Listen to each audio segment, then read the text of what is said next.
दोस्तों नमस्कार, मैं हूं शैलेंद्र सिंह और आप देख रहे हैं हमारा YouTube चैनल शब्द शब्द शैलेंद्र सिंह। आज हम हैं डॉक्टर सोनाली मौर्य जी के साथ और जो बात करेंगे हम लोग कि दांतों में कीड़ा कैसे लग जाता है, उसका इलाज क्या है और क्या क्या उससे दिक्कतें हो सकती हैं। डॉक्टर साहब बहुत बहुत आपका स्वागत है। नमस्कार। दांतों में कीड़ा कैसे लग जाता है?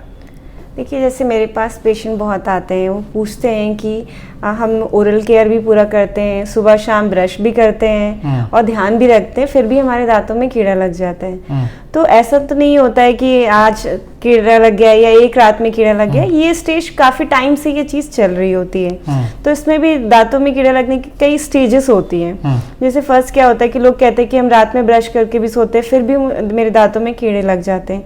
क्या होता है, कुछ फूड पार्टिकल हमारे दांतों के बीच में रह जाते हैं, तो हमारे ब्रश से नहीं क्लीन हो पाते हैं। उसमें क्या होता है कि प्लाक का फॉर्मेशन हो जाता है। प्लाक का फॉर्मेशन हो जाता है तो वहाँ पे बैक्टीरियल ग्रोथ होने लगती है। तो जब बैक्टीरियल ग्रोथ होने लगती है तो वो बैक्टीरिया क्या करते हैं कि खाने से हमारे शुगर को लेके शुगर को एसिड में कन्वर्ट कर देते हैं। जब एसिड में कन्वर्ट कर देते हैं, वो एसिड जो क्या करता है, हमारे दांतों में 3 लेयर होती हैं। एक इनामल होती है, एक डेंटिन होती है, एक पल्प होती है। क्या होता है कि वो जो एसिड है इनामल पे अटैक करता है। जब कंटिन्यूसली एसिड इनामल पे अटैक करता है तो इनामल हमारा मिनरल से बना होता है, तो वो डीमिनरलाइज होने लगता है, मतलब कि वहां पे आपको व्हाइट व्हाइट स्पॉट दिखने लगेंगे। तो वो इनिशियल स्टार्टिंग होती है आपके केरीज की। सेकेंड क्या होता है कि जब सेकेंड स्टेज आती है डेंटिन के, तो ये व्हाइट स्पॉट हमारे कन्वर्ट हो जाते हैं ब्राउन स्पॉट पे। तब पेशेंट को लगता है कि हाँ, मेरे दांतों में कुछ हो रहा है या काला काला दिख रहा है या दिक्कत हो रही है, कीड़ा लग रहा है। तो उस स्टेज पे भी पेशेंट उतना ध्यान नहीं देता है। फर्स्ट स्टेज में तो 90% पेशेंट नहीं आते हैं डेंटिस्ट के पास।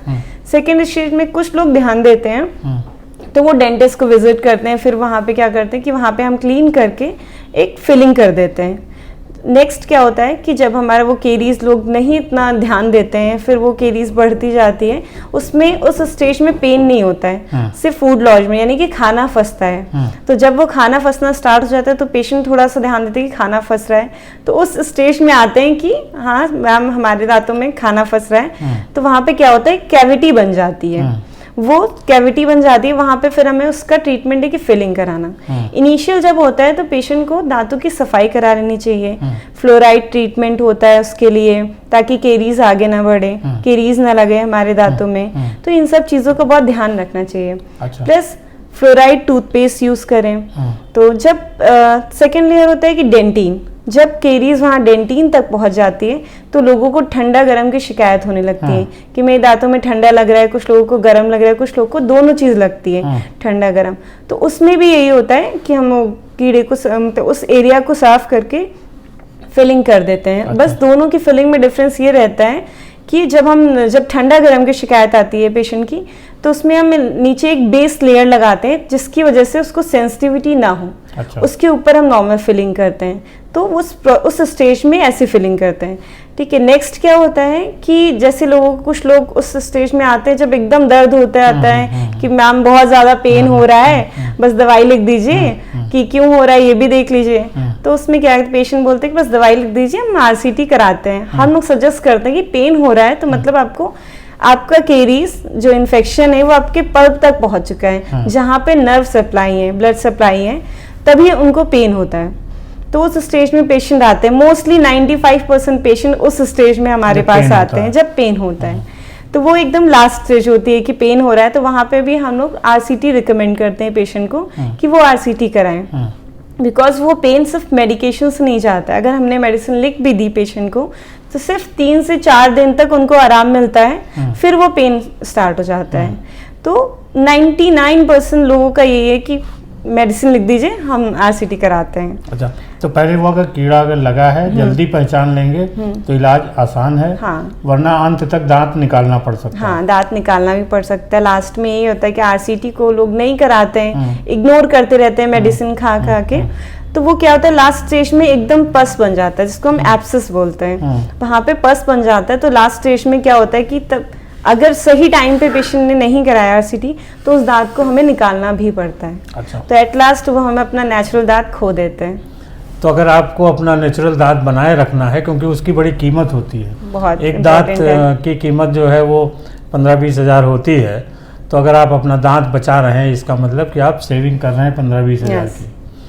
किस तरीके से लोग कितनी जल्दी आपके पास आएँ कि उनको दिक्कतें कम हों? एटलीस्ट जैसे वाइट स्पॉट पड़ता है दांतों पे तो पेशेंट उतना ध्यान नहीं देते हैं। अगर आपको थोड़ा सा भी ब्लैकनेस दिख रही है या खाना फंस रहा है तो वो एक अच्छा स्टेज होता है कि आप जाके अपने डेंटिस्ट से कंसल्ट करें कि उनको क्या प्रॉब्लम हो रही है, क्या है, तो उसमें डेंटल फिलिंग कराएं जिससे वो केरीज आपके नसों तक ना पहुंचे और आपका खर्चा भी बच जाएगा, क्योंकि आरसीटी तो थोड़े खर्चे हैं। हाँ, क्योंकि डेंटल में अगर कोई दिक्कत हो गई तो फिर इलाज महंगा है। हाँ, अगर आप पेन के टाइम पे आए तो आपको आरसीटी कराना पड़ेगा, फिर आरसीटी के बाद आप कैप लगाएंगे तो उसका खर्चा आपके फिलिंग्स बहुत डबल हो जाएगा। अच्छा, कीड़े ना लगे, शुरुआत से कुछ ऐसी जो हम घरेलू उपाय सोचते हैं किस तरीके से करें कि ये दिक्कत ना हो? देखिए, जैसे आपने खाना खाया, लंच किया या डिनर किया तो हर टाइम तो आप ब्रश नहीं कर सकते, एक मॉर्निंग में करते हैं, एक नाइट में करते हैं। तो लंच किया या डिनर किया तो आपको पानी से कुल्ला करना है। नॉर्मल भाषा में उन्हें लोगों को समझ में आएगा, पानी से कुल्ला करना है ताकि वो जितना भी फूड पार्टिकल वो स्टिक है वो निकल जाए। तो ये कर सकते हैं। और दोनों टाइम टूथब्रश करना चाहिए। टूथब्रश ये ध्यान दें कि फ्लोराइड कंटेन टूथपेस्ट आप यूज करें। टूथब्रश बहुत हार्ड नहीं करना चाहिए, ठीक है, सॉफ्ट करना चाहिए। और उसके भी तरीके होते हैं कि कैसे टूथब्रश करते हैं, ये भी बहुत इंपॉर्टेंट होता है कि कैसे करते हैं, और इन सब चीज़ों का बहुत ध्यान रखना चाहिए। प्लस माउथ वॉश यूज़ करना चाहिए, जिसको बहुत ज़्यादा और अर्ली डायग्नोसिस क्या होता है कि जब केरीज स्टार्ट हो रही होती है, खाना फंसता है तो मुंह से बदबू भी आना स्टार्ट हो जाती है। तो ये भी एक साइन होता है कि आपके मुंह में प्रॉब्लम हो रही है, ओरल हेल्थ में कोई दिक्कत हो रही है, तो आपको उस टाइम पे डेंटिस्ट के पास जाना चाहिए। तो ये है कि अगर कीड़ा लग जाए तो क्या करें और कीड़ा ना लगे इसके लिए क्या करें। बहुत शुक्रिया आपका, आपने इतनी अच्छी जानकारी दी। और दोस्तों, आप अपना ख्याल रखेंगे इस तरीके से तो कीड़े की समस्या नहीं होगी। शुक्रिया, धन्यवाद।